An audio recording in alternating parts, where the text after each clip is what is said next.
Good morning, everyone. I'd like to thank you all for being here to learn what the endorsement team has found about several of the candidates in the upcoming election this year. I'd like to remind you this Zoom is being recorded, and a copy of the recording will be loaded to the Olympia Indivisible YouTube channel with a link to it from the Olympia Indivisible website. The PowerPoint slide deck, a PDF version of it will also be loaded out to the, or a link to it at any rate will be loaded out to the Olympia Indivisible website. We'd like to ask that you stay muted unless you are asked to unmute. And if you have questions, please put them in chat. We are going to try to go through this pretty much nonstop to make sure we get the information out that we've prepared. And at the end, there will be an opportunity for us to go through your questions. Please precede your question with a uppercase Q so that we know it's a question and not just a comment. I want to briefly go through the endorsement process. I'm not going to cover this in detail, but just so you know, we did start meeting in January with identifying the races that are going to be up for election this year and then which ones we're going to work on. We develop and send candidate questionnaires. The questions in the questionnaires are to help us understand their views on current issues, basic functions, their alignment with OI core values, as well as our assessment of their ability to perform the function that they are running for. For those candidates who return a questionnaire, we then conduct Zoom interviews.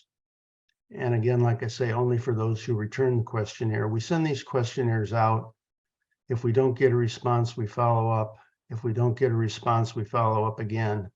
We have followed up at least twice with every candidate, and we feel like that if they still do not respond, that they're not interested in whether OI endorses them or not. So we drop them from further consideration. And then, of course, we are presenting a distillation of our results here this morning, which will be followed by the voting process.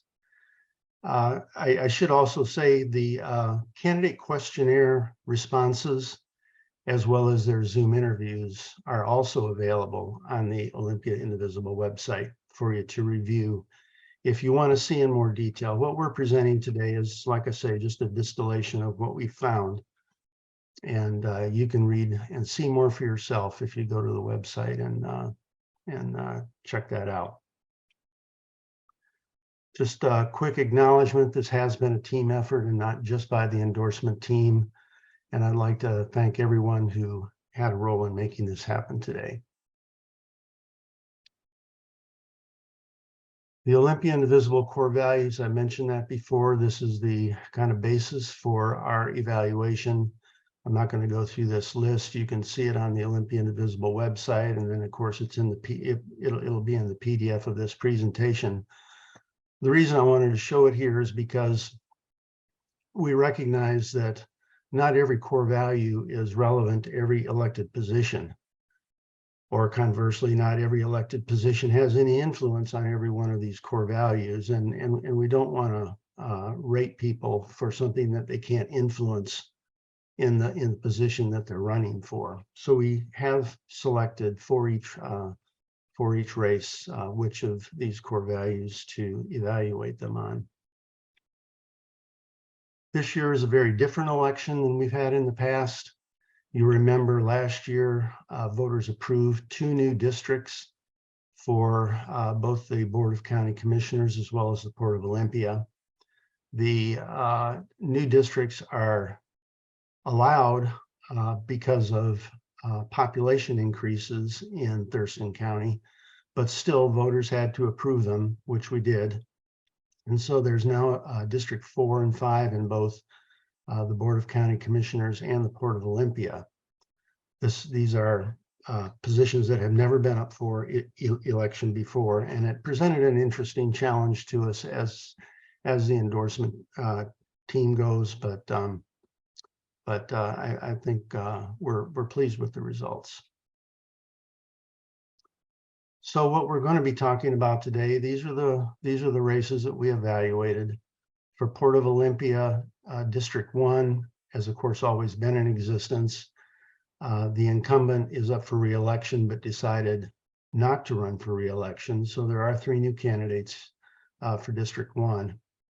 And then there's District 4 and 5 for both the Port and the Thurston Board of County Commissioners. The asterisk next to some of these names are the people who did not return the questionnaire, and so we will not be talking about them today. And I'd like to point out in particular on the Board of County Commissioners side, that means that for both District 4 and 5, we only evaluated 1 candidate. Another thing I want to point out on District 5 under Port of Olympia Commissioners, Nick Adams, he did register and he will appear on the primary ballot. But when we sent the questionnaire to him, he told us that he had terminated his candidacy and that he would not be running. So as I say, he does appear on the primary ballot, but he is not mounting a actual campaign to try and win that seat. So with that, I would like to turn this over to Dennis Stambaugh to begin talking about the candidates. Good morning. Thanks for being here. So the first candidate I'd like to talk about is Wayne Fournier. He is running for Board of County Commissioners in District 4. He has 1 opponent named Vivian Eason. She bills herself as an independent.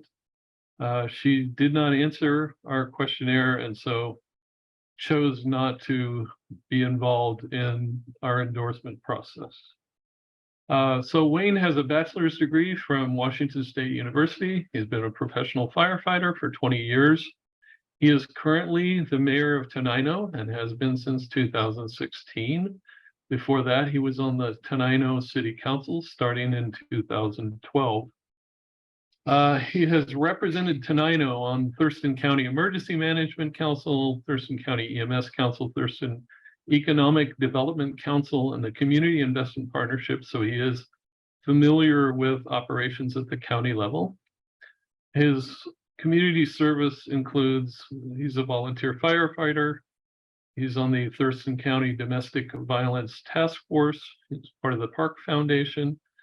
Tenino School District classroom reader, and there's more. Could we go to the next slide, please?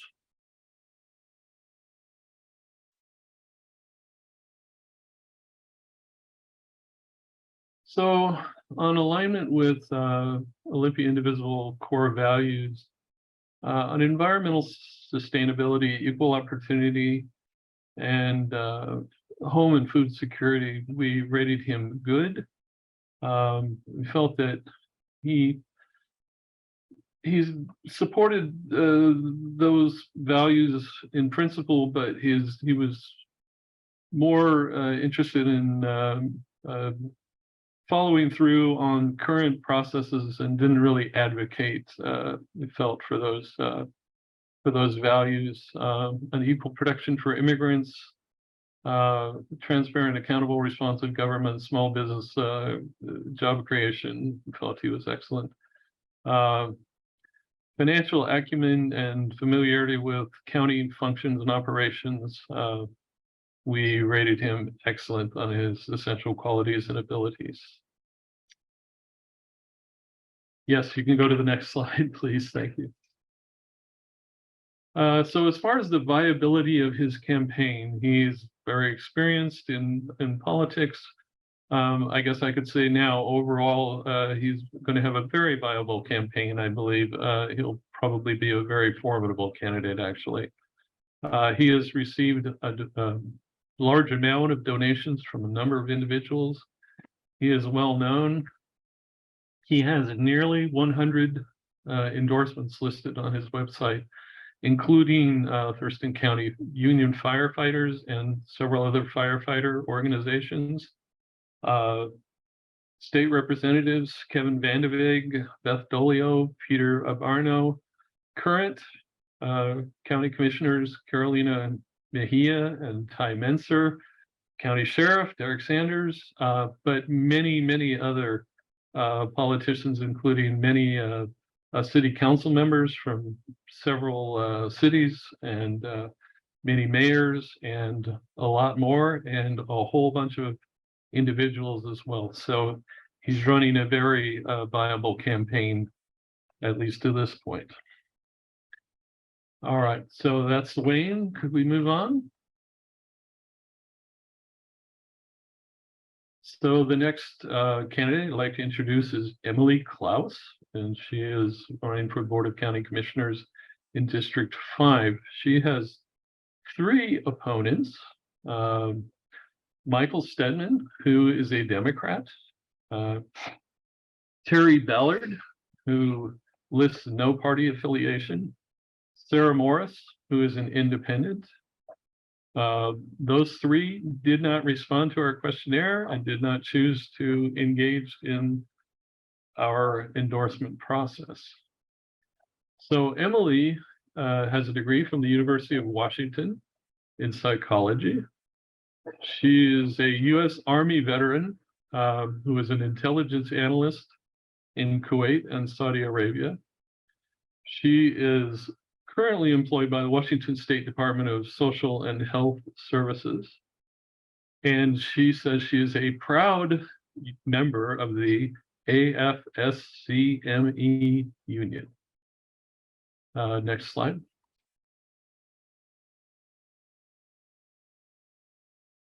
So she is the founder and executive director of Care Olympia, and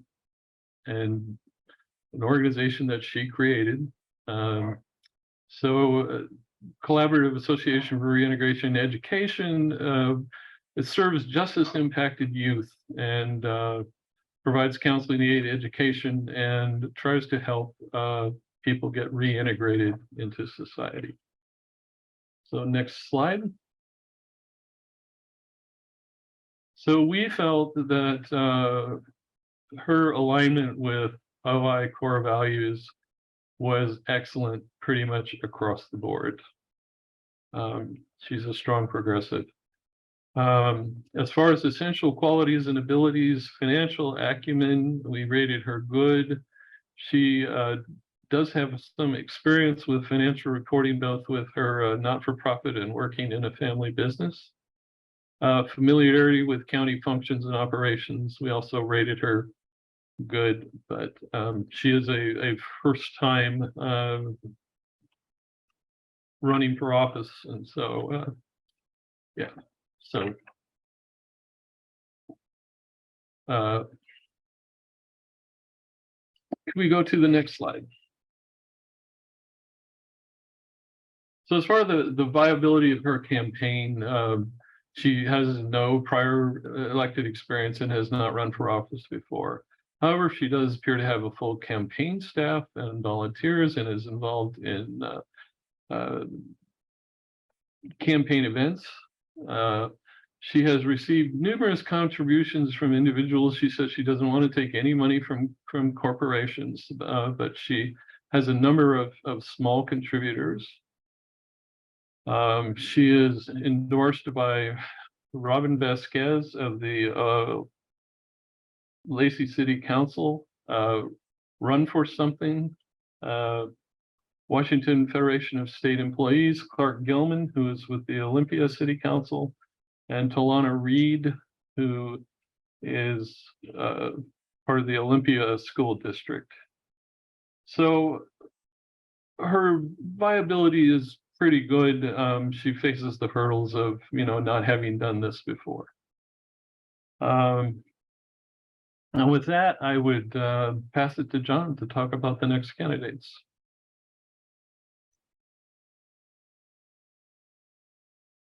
Okay, next slide. Hi, I'm here. I'm going to introduce some of the candidates running for Port of Olympia Commissioner. there are 3 candidates running for Port of Commissioner in District 1. By the way, Port of Commissioner, it's a nonpartisan job. So there are 3 candidates running for Commissioner in District 1, where Joe Downing is retiring. Former Commissioner Bill McGregor, Sky Campbell Ragsdale, and Jasmine Vasavada. Mr. McGregor declined to return our questionnaire and therefore will not be eligible to participate in our endorsement process. So we'll be considering Sky Campbell Ragsdale and Jasmine Vasavada for our endorsement. First up, Sky Campbell Ragsdale. Sky is a local product, having graduated from North Thurston High School. She has some college level education at both Evergreen State College and the University of Nebraska, along with some business studies at Clark College and Green Mountain College. Her work experience includes 6 years at Target and was most recently employed at H2O Jet, a manufacturing facility in Tumwater. Next slide. Sky is well aligned with the Olympia Indivisible core values, and she is passionate about the port's role in creating an environmentally sustainable future. She made this statement in her questionnaire response to a question about the Panattoni deal and the potential for loss of urban forest. Endless growth is unsustainable. We as a people, as a community, as a species, have to shift our paradigm. As stewards of the land, the port should seek ways to preserve it, not destroy it. In the areas of equal opportunity, transparent, accountable, responsive government, home and food security, living wage, safe work, collective bargaining, we rate her as excellent. Excuse me. With regard to essential qualities and abilities, we rate her financial acumen as good based upon her educational background, but rated her familiarity with port operations as fair. She has some catching up to do in this department. Next slide. Her viability is not very strong at this point in the campaign. She is lacking in campaign organization, in fundraising, and does not have any key endorsements. Her lone strength is in viability is her local roots and her social media presence. Okay, next slide.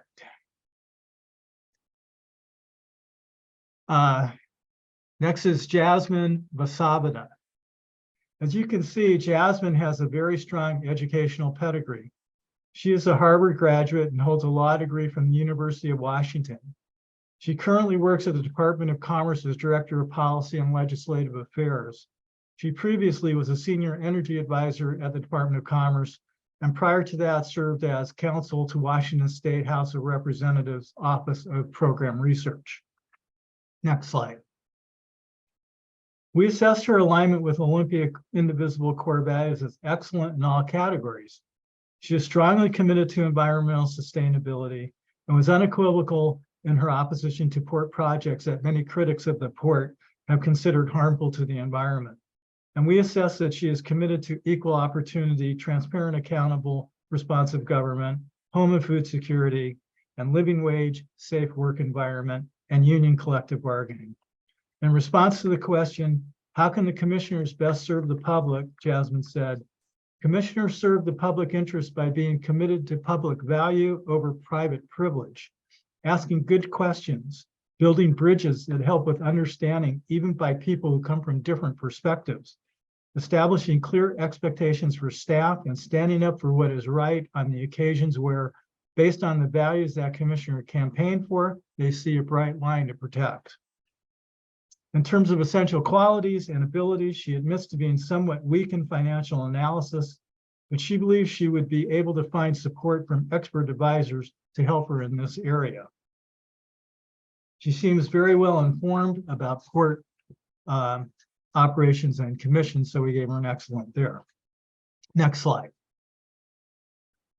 We rated her viability as strong and believe she will be a strong candidate in District 1. She has name recognition on Capitol Hill and at the Department of Commerce, a good start on fundraising, and she is overall a very impressive individual. Key endorsements include Sam Hunt, Beth Dolio, Jessica Bateman, TJ Johnson, Jim Lazar, and Debbie Sullivan. Next slide.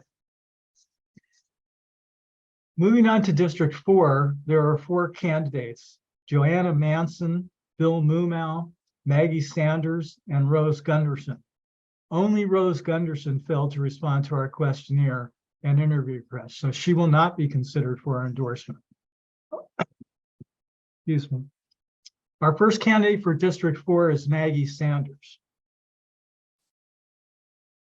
Maggie is of Native American heritage and is a member of the Makah tribe and has worked closely with the Nisqually tribe in our local neighborhood. Maggie has both a bachelor's and master's degree from Evergreen State College. Her undergraduate degree is in law, policy, and government relations, and her master's is in tribal administration. Apparently, her education has served her well. She is actively involved in many governmental and tribal entities, including EPA, National Tribal Air Association, Commissioner Region 10. Next slide.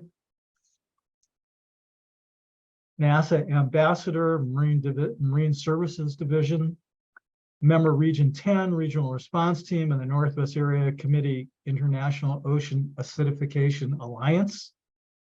Additionally, she is a certified FEMA trainer for tribal leaders preparing for natural disasters and an equal opportunity mediator. Next slide. Maggie is well aligned with our core values and is especially concerned about the health and preservation of our waterways. She says that as commissioner, she would bring a commitment to environmental, social justice, and equity inclusion, playing an active role in supporting and enhancing the businesses and communities in our beautiful region. She has considerable amount of experience in working with governmental and tribal organizations, especially on environmental and social equity issues. Therefore, we think she deserves high marks on all the core values. She does not have a lot of experience in business management or financial accounting, and therefore we rate her as fair in this department. And her knowledge of port functions operations is good, but she needs more information on some of the specific issues. Next slide. I would characterize her viability as perhaps she stands a chance. She's aggressively pursuing endorsements and funding and told us in her interview that she is expecting an inflow of campaign funds soon from First Mile Circle. And she has a presence online. Her strong tribal connections should help her, and in the field of candidates in District 4 is on the, and due to the fact that the field of candidates in District 4 is on the weak side, with the possible exception of Rose Gunderson, who has a big head start on the rest of the field. So if she can make it past the primary, I think she stands a chance of winning, maybe. Next slide. So I'd like to talk about the other two candidates in District 4. I'm going to turn it over to Cindy Tufford.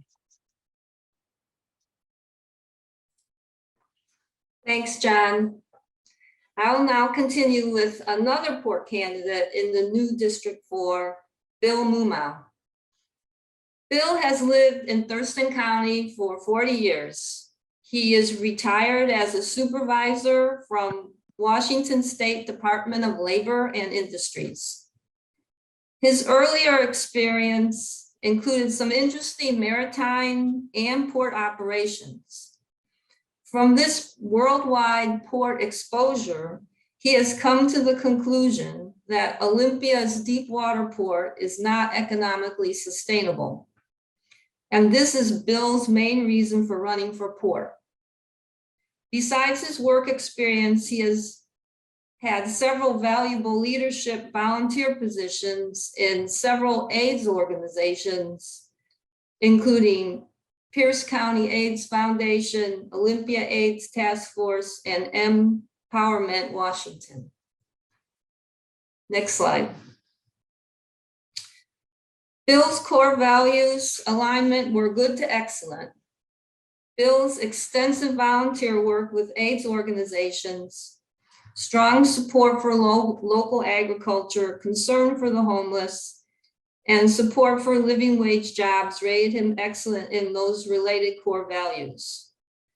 However, his lack of emphasis on environmental sustainability and transparent, accountable government were only rated as good. For Bill's essential qualities and abilities in the financial area, he was rated as excellent. He had very specific ideas on how to transition the port land that would provide for parks and recreation, housing for the homeless, as well as housing and commercial development. Also, when asked about how to pay for the upcoming 2026 balloon debt payment, he was the only candidate that provided a viable suggestion of selling the Lacey warehouses.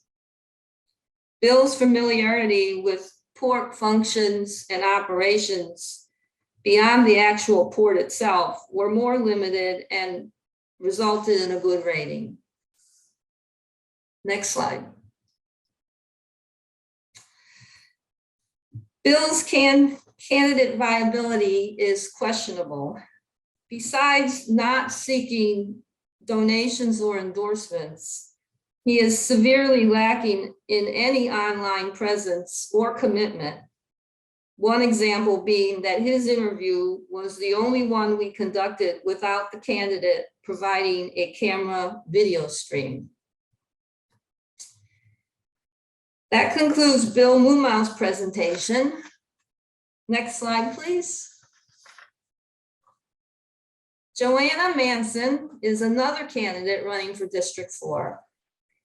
Joanna has excellent credentials with her education and work experience as it relates to being employed as a government, land, air, and water community planner, working at many levels from city to federal. She has a bachelor's degree from Cal State University in environmental studies and land use planning, and a master's degree from the University of California, Berkeley in city and urban regional planning and environmental land use. Her current job for the last 3 years, working remotely locally here in Tumwater, is working for the U.S. Department of Transportation doing regional community airport planning for the California Bay Area. One of Joanna's main concerns from speaking to her more rural District 4 neighbors is that property taxes should not increase and that the portion of those taxes destined for the port should benefit all county residents, including her more rural District 4. Next slide, please. Joanna's alignment with OI core values are rated good and excellent. Joanna's education background and concern for environmental sustainability gives her an excellent rating. She is also rated excellent in her support of living wages, safe work, and collective bargaining, giving her support she conveyed in the interview. Her responses in the questionnaire and interview in the equal opportunity, transparent, accountable, responsive government, and home and food security did not come across with the same focus, which explains the good rating. Joanna's essential qualities and abilities in the financial area, given her education and work experience as a planner, rates her as excellent. However, her knowledge of port functions and operations as a relative newcomer in the area will take more time. Next slide. Joanna's main hurdle to viability as a candidate is that she has underestimated what the campaign requires to be competitive. She does, however, have a very strong background in government relations, as well as having strong speaking skills, and is very personable. But at this point in time, she has limited herself to being self-funded at $5,000, is doing no fundraising, has no known endorsements, no campaign manager, and as a result, little name recognition. She does seem to be committed to dedicating her time to attending port meetings to achieve a better understanding of the issues And from her extensive planning background, she appears dedicated to following government rules and regulations and acceptable processes and procedures. But she will need to add being a good leader and decision maker, as she admits, to become a successful port commissioner. That completes the candidates we have for Port District 4. And the presentation will now be turned over to Dan Tufford, who will discuss Port District 5 candidates.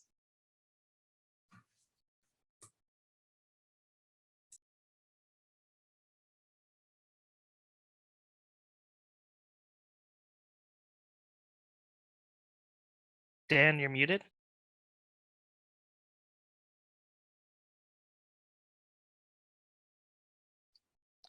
Dan, you're muted. All right, thank you.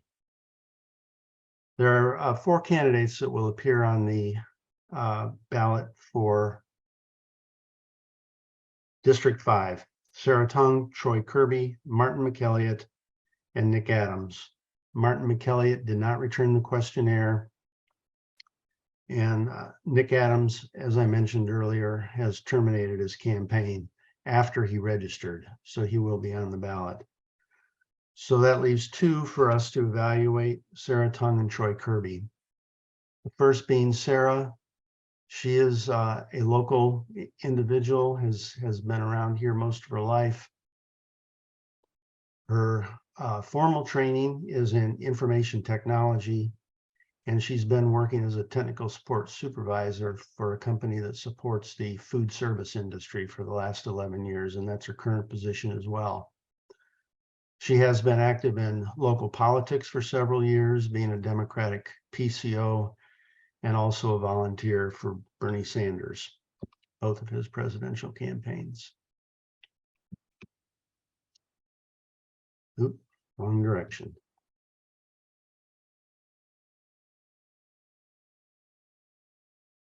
Alignment with core values, mostly excellent with 1 good. She's passionately committed to environmental sustainability and the other issues that are important for that particular position, or that we feel can be influenced by that particular position. We were less clear on her commitment to home and food security, so we gave her a good. She has very little experience overall in the financial sector and very low familiarity with port functions and operations, so we gave her a fair on those as well. Her viability is perhaps good.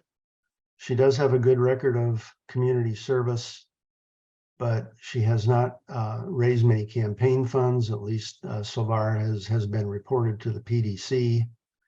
She does come across as very serious, but her familiarity with the port is somewhat low.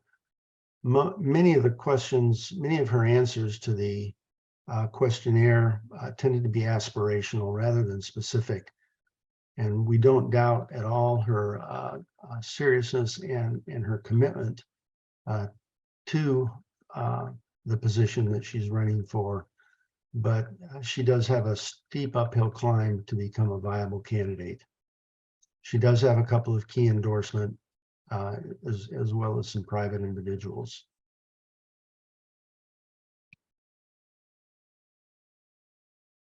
The second candidate is Troy Kirby. He's been around a long time as well.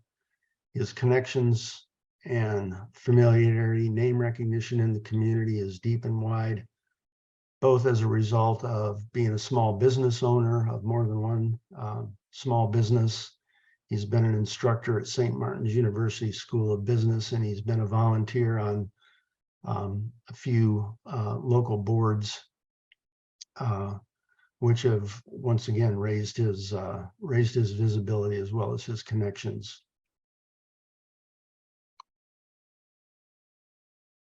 We mostly gave him excellent and good as far as alignment with core values. The environmental sustainability one was somewhat problematic for us. He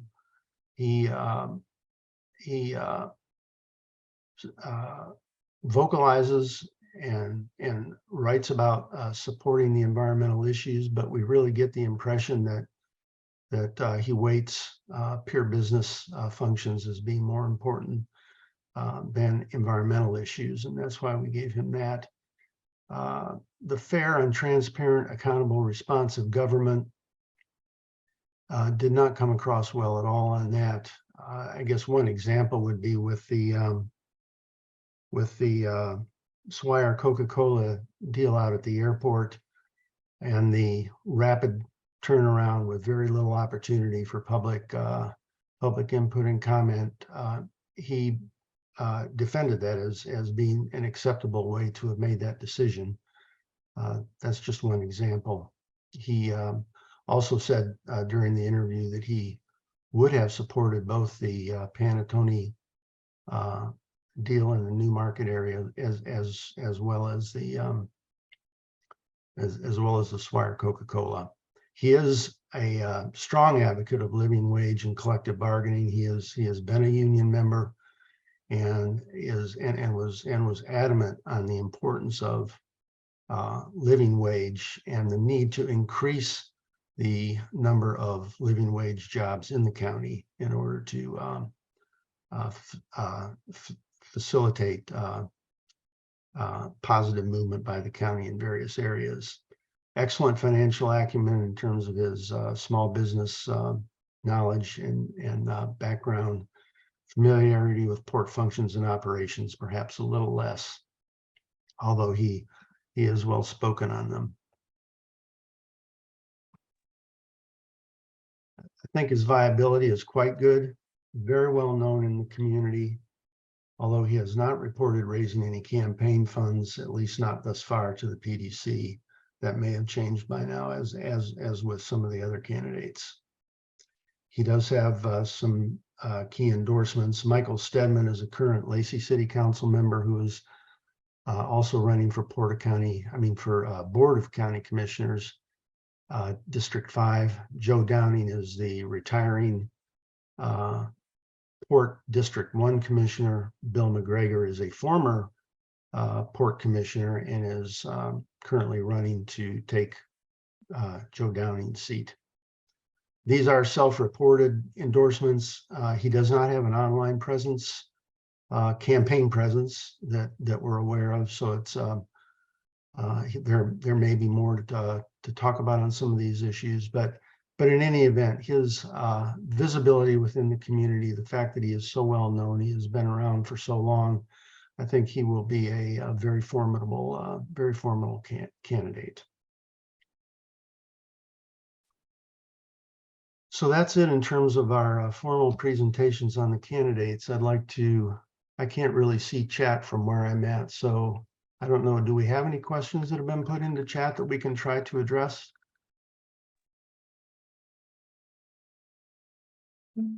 Dan, we don't have any questions in the chat at the moment. Okay, we did a great job. Good job, team. All right, well, that's good. I mean, you can still do it. We've got a couple more things to cover here. We're gonna be on for a few more minutes, so please stay on. And Andrew Ryan is going to come on now here in a moment to talk about the voting process, and then when he's done, I'm going to come back and say a few more things. So if you do think of a question that you'd like to toss out to us, please feel free to do so. So Andrew, Dan, Carla just did put something in the question. She has some questions about the evaluation of Joanna Manson.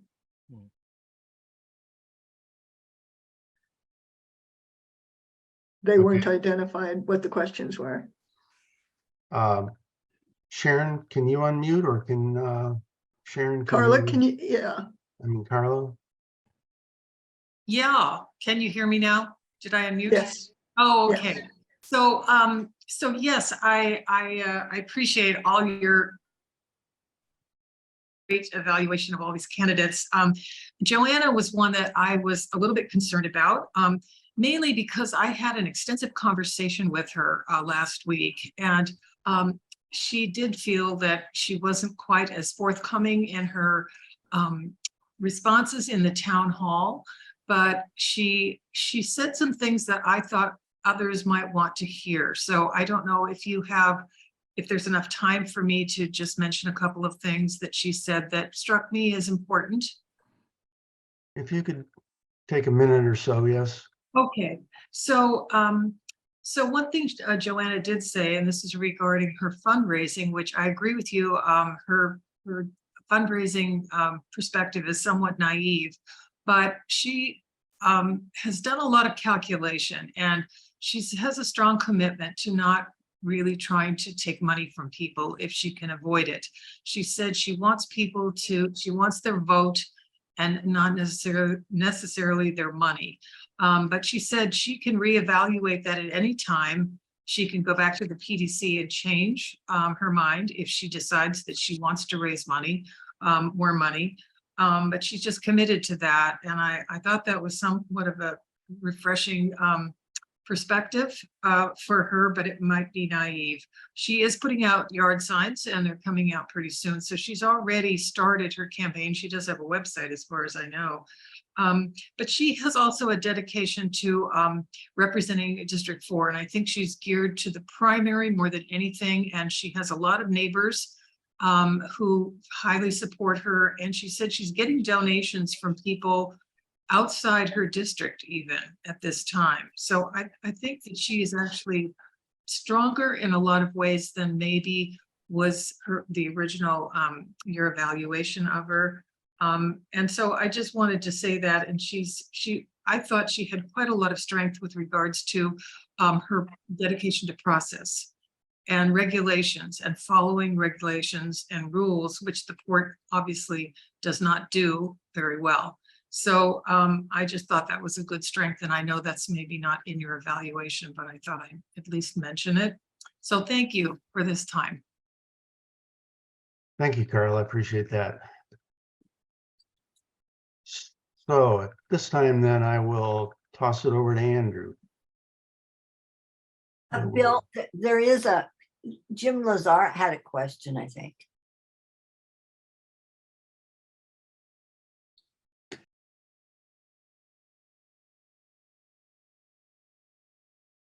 I can read the question he has in there at the moment, unless we can see if he wants to go further. Can the committee comment on the alignment with core values of any of the candidates who did not return questionnaires or interview, particularly those with significant fundraising? Michael Stedman, Bill McGregor, Rose Gunderson. You know, they did not return the questionnaires, and of course the questions in the questionnaires were designed exactly to elucidate this kind of information from them. We as individuals may know something about each of these candidates or all of them, but you know, we did not do any sort of formal evaluation of these issues, and I'd feel uncomfortable trying to say anything about it. That is really what the questionnaires are for, and then the ultimate town hall interviews were for, to elucidate those answers. So Meredith Rafferty had a question here too. How do we weigh commitment to values like, for example, environmental versus financial stability in the port operations? Is it possible to have both?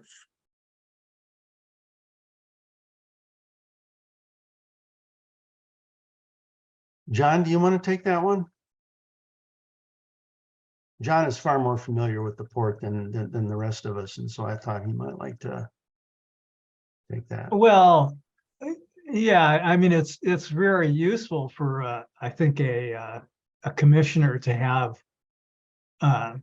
you know, be conversant on financial issues, because it's the port deals a lot with that, so it's important. But I think overall environmental sustainability in the 21st century with climate change and everything, I think that's probably the most important of the values that we look at, but that's my own personal opinion. Okay, thank you. I see we have another question from Robin Friend. Are we making any actual endorsements, or are you just giving us an idea of candidate viability? Yeah, our purpose is not to tell you who to vote for, either for the endorsement process or in any subsequent election. We spent a lot of time researching the candidates, collecting information, and our purpose here is to give you a distillation of our perspective on these candidates, both their educational background, their financial knowledge, their commitment to one or more OI core values, to help you make that decision. You can review this presentation if you wish, either the full video or just the slide deck later today when they go up. And as I've said, the candidate questionnaires are on the website, as well as the videos of their town hall interviews. So yeah, no, we're not here to tell you who to vote for. We're just trying to give you what we think is a good rounded distillation of what we found as part of our several months research.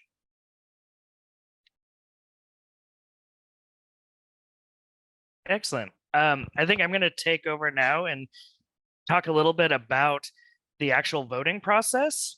So hello, everyone. It's a pleasure to be talking to you today. My name's Andrew. I'm a steering committee member for Olympia Indivisible, and I set up our OPA vote, pretty much every endorsement process. So let me get that going. And while I'm doing that, I'll explain a little bit here. How this works is we use a, hopefully you could see my screen there. Yeah, okay. We use a system called OPA Vote.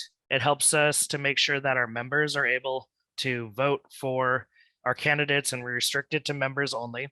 In a few minutes after this presentation, you'll be getting an email from OPA Vote that'll have a link to this ballot. Basically, you'll click on that link. This will open up. There's a few links in here, including to the elections page that has the materials that Dan and everyone has talked about this morning.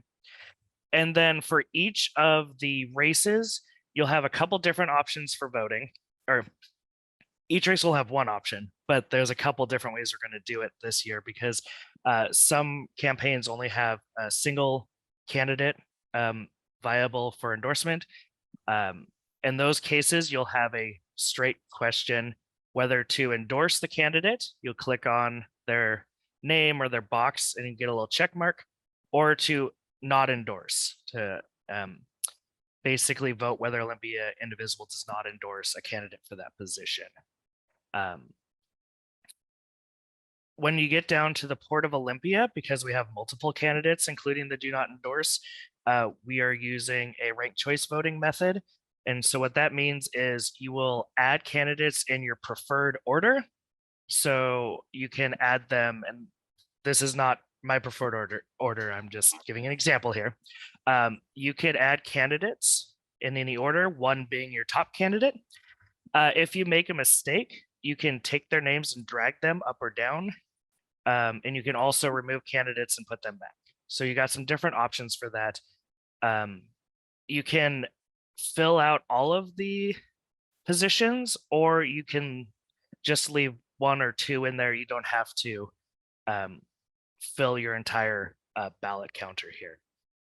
But with ranked choice voting, if one of your choices gets eliminated, your second choice does get a vote. So it is beneficial if you have a couple people you're okay with to fill out more of this ballot.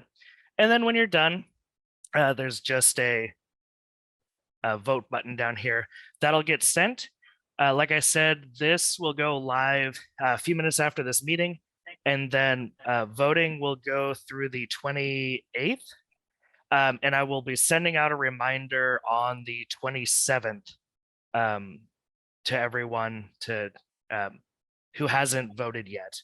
But yeah, so try to get your voting when you can. And if there's any questions, I'd be happy to answer them now, or if you need to get in touch with me later, we can chat about that. So again, thank you all for having me this morning.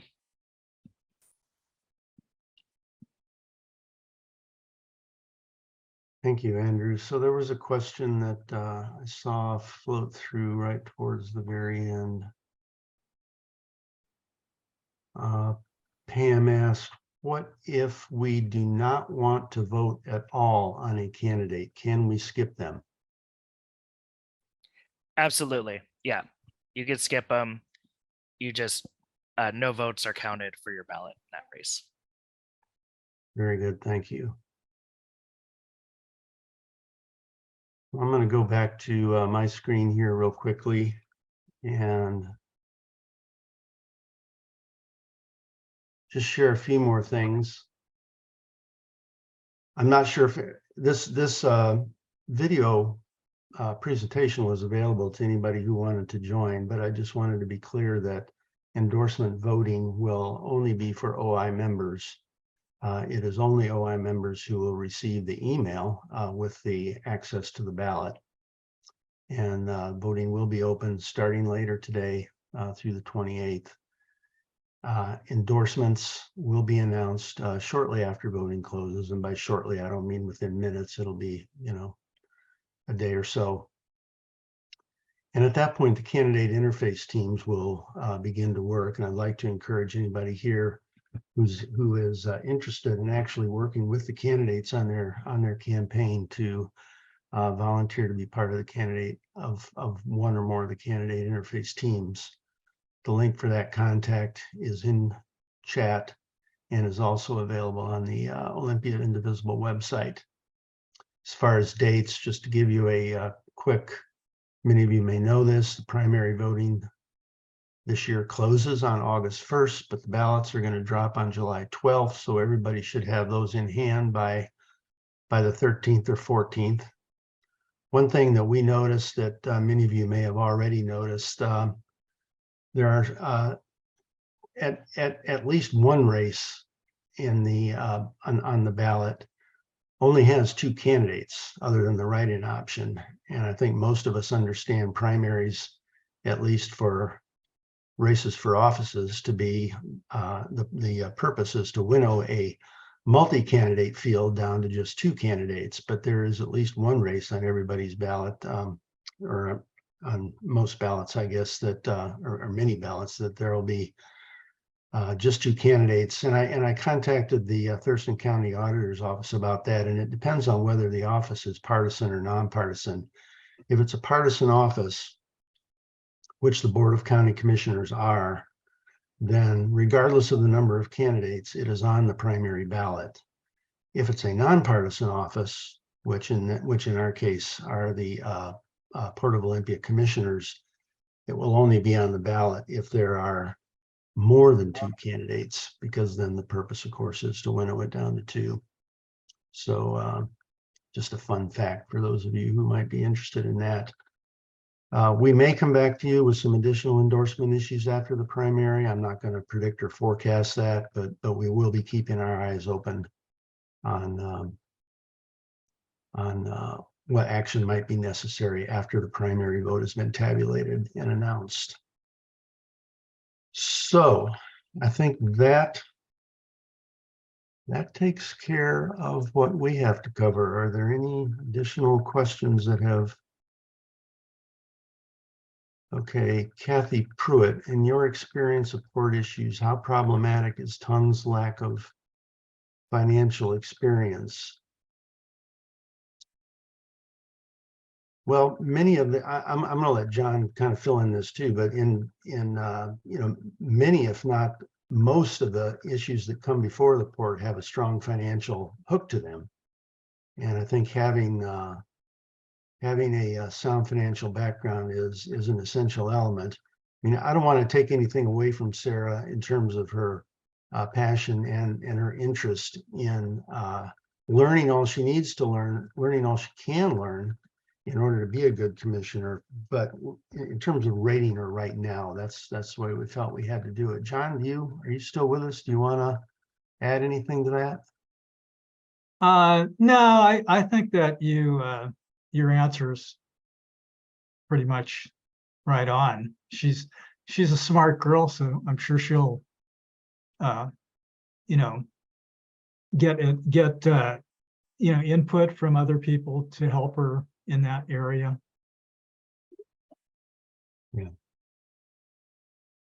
Okay, well, I see no more questions. Thank you all very much for sharing part of your Saturday morning with us. Y'all have a good weekend.